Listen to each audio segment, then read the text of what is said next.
What's your approach been with self-tapes? I mean, there's a nice setup on the wall right there. Yeah. Get through them.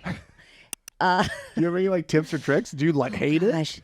I find improvisers tend to not like self-tapes. It's hard. It's hard. Initially, I used to love doing self-tapes because I loved having a little bit of control over, I get to pick the take and I get to do it as many times as feels good. I really liked that part of it. And then very quickly it became clear that, it actually is better to get to be in person with the casting director who can give you feedback in the moment. And it's nice to have it feel like a performance. Like you maybe only get to do this once. And there's something really special about that.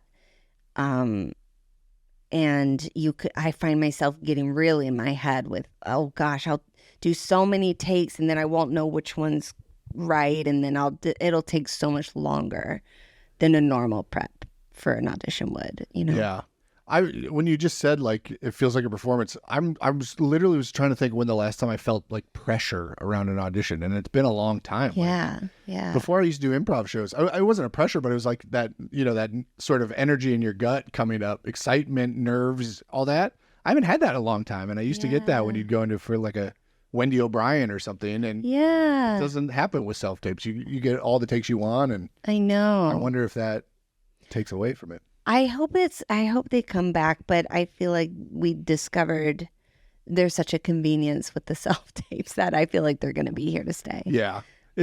From the casting directors I've interviewed, it sounds like they're just being told you didn't need an office, so now you don't. Why would we pay for you to have an office type of thing? Which sucks. It does suck. But I need that feedback. I miss that instant feedback. I tend to spiral on auditions because I'm like, was it good? Like, I don't even know if it was good.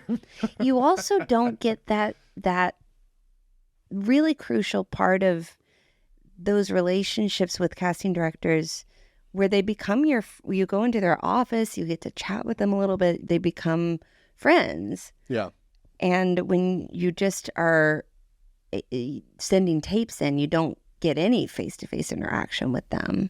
And so you don't get to have that rapport, that camaraderie, where you're both kind of getting to know each other better. Yeah, which is incredibly valuable, obviously. Yeah, so valuable.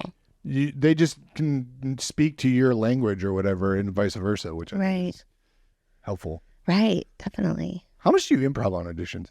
Do you stick close to the script, or are you like, let me put some of this Mary sauce on here? I definitely don't call it Mary sauce.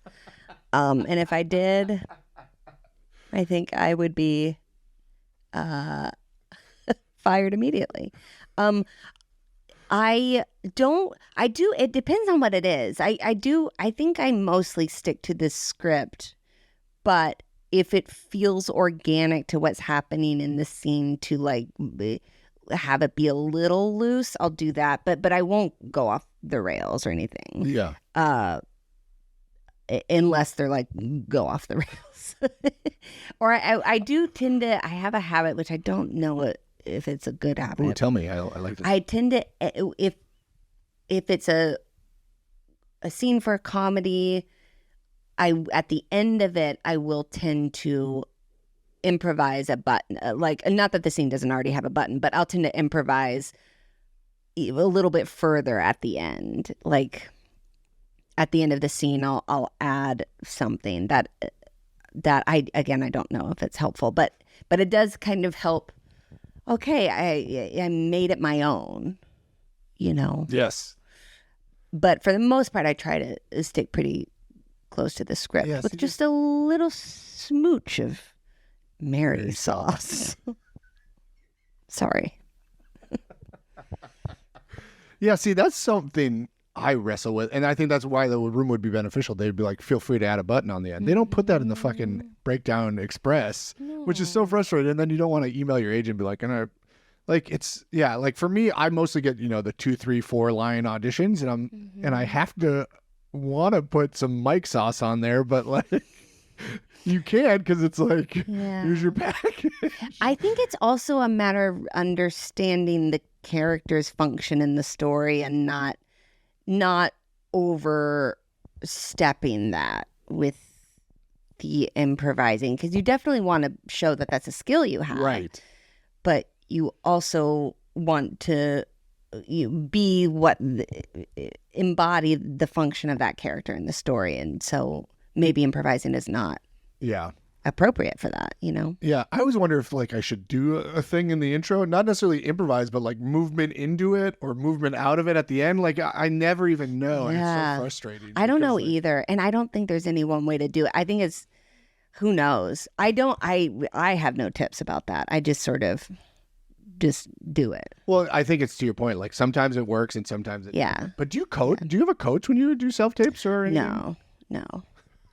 I don't, and it's not that I don't think I need one. I'm sure I do, but I already tend to get in my head a lot, and so I find that it's probably best to keep it a more singular experience so that I don't get too in my head. So if you read with somebody, is it usually your partner that? Yeah. Okay. Got Mhm. it. He's an actor, yeah, so that helps. I would say. Yeah, it does. But I have done self tapes with like my sister or my mom or something, and yeah, that's fun too. Yeah, I've started coaching last year, like every audition, because I was like, I have friends that know my comedic voice, but at the same time, I like having a coach that is kind of more cruel and gives Yeah. This is really cruel, but like gives direction and pointed direction. Yeah, Because I like that. I mean, It's I'm an actor. helpful to That's have. helpful. Especially with self tapes where you don't get to have that with the casting director. Yeah. Then it's great to have feedback in that way. Well, especially because like every actor doesn't want to see themselves. Mm-hmm. And here we are with a fucking phone looking right at us. I'm staring at me. And then I'm in my head about the things that I personally don't like. Yeah. The things like your improv, going back to the same tricks I like do. And it's like, I don't want to know that. So I find a coach to be very helpful with like getting out of my head for that stuff. That's amazing. So Yeah. maybe try it. I don't know. Who knows? Maybe it will. Yeah.